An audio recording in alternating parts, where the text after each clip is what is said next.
1Z Entertainment nagbahagi ng photo kung saan makikita ang W3, ang dancer ng SB19, and of course, ilan sa mga staff na kasama nila. Actually, ang dami po nilang kasama, ang CEO na si Yani, upang maging kaagapay po ng SB19 doon sa Lollapalooza event na naganap nga po nitong July 30. At grabe po ang galing talaga ng W3 and SB19. Samantala, may mga photos po dito na tinanong ng mga fans kung sino daw po iyon. Actually, sa caption po ng nasabi nga pong post na ito ng 1C ay may ibinahagi sila sa kanilang caption. Sinabi nilang nagpapasalamat sila sa kanilang mga naging partners.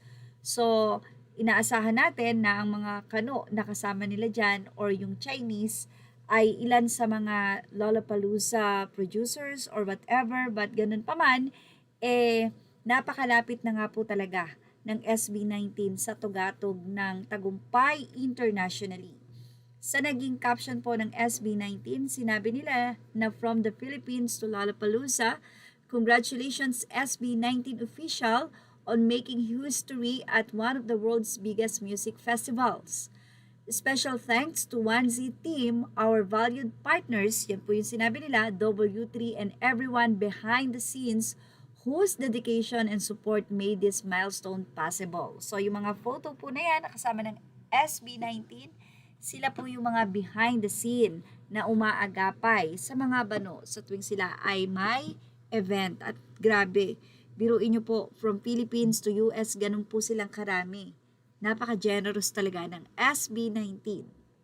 Samantala, Lollapalooza feels hindi pa rin nga po nawawala. Ilang araw na po ang nakakalipas.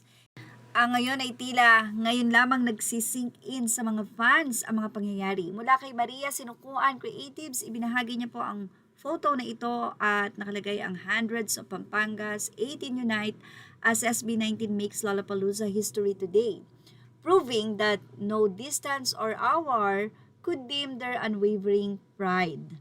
Hundreds of Pampanga 18 gathered at the SMX Convention Center, Clark at the crack of dawn.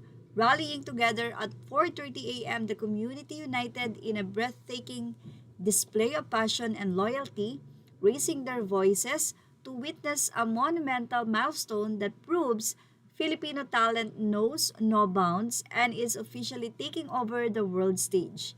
History was beautifully rewritten today as the Kings of P-Pop SB19 step onto the global stage at Lollapalooza in Chicago, cementing their legacy as the first ever Filipino boy band to conquer this iconic music festival. Images are all credit to the rightful owners. Thank you for watching Showbiz Now. Please like, share, and subscribe.